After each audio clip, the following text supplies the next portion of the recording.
కొందరికి మనుషులకి ఎవరికైనా చేతులపైన కానీ కాలు భాగంలో కానీ తొడల భాగంలో కానీ చిన్న చిన్న నుంచి పెద్ద సైజు ఒక ఉల్లగడ్డ సైజులో పెద్ద పెద్ద గడ్డలుగా అప్పుడప్పుడు కొందరికి కనిపిస్తూ ఉంటాయి. ఈ గడ్డలు చూడగానే ఏంట్రా బాబు ఇన్నున్నాయి, ఇవేమన్నా పెద్ద ప్రమాదానికి దారితీస్తుందా అనేది ఎక్కువ మంది కంగారు పడి టెన్షన్ పడుతూ ఉంటారు. కానీ ఒకే బాడీలో మనకి అనేక చోట్ల చిన్న నుంచి పెద్ద సైజు వరకు చిన్న చిన్న గడ్డలు ఉన్నాయి అంటే అవి మోస్ట్లీ క్యాన్సర్ అయ్యే ఛాన్సెస్ చాలా తక్కువగా ఉంటాయి. అలా మెత్తగా వచ్చిన గడ్డల్నే మనం మోస్ట్లీ లైపోమాస్ అంటాం.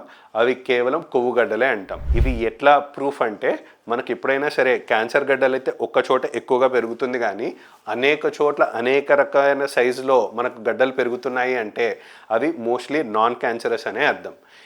వీటినే లైపోమాస్ అని అంటాం, అంటే కొవ్వుగడ్డలు అన్నాం.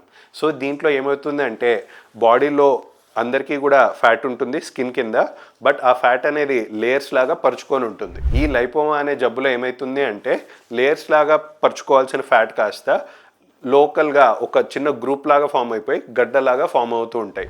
సో ఫ్లాట్గా ఉండాల్సింది కాస్త గడ్డ రూపంలో చేరడం వల్ల పేషెంట్కి అది ఏదో చూసి ఇవన్నీ ఏవో ప్రమాదమైన గడ్డలు అనుకుంటారే తప్ప అవి కేవలం కొవ్వు గడ్డలే ఉంటాయి. వీటి వల్ల మనకి కాస్మెటిక్ పరంగా ఇబ్బంది ఉంటుంది తప్ప మనకి ప్రాణానికి ప్రమాదం అయ్యేలా ఆర్ చెరుపు డిసీజ్కి దారి తీసేలా ఎటువంటి డేంజర్ అనేది వీటి వల్ల ఉండదు.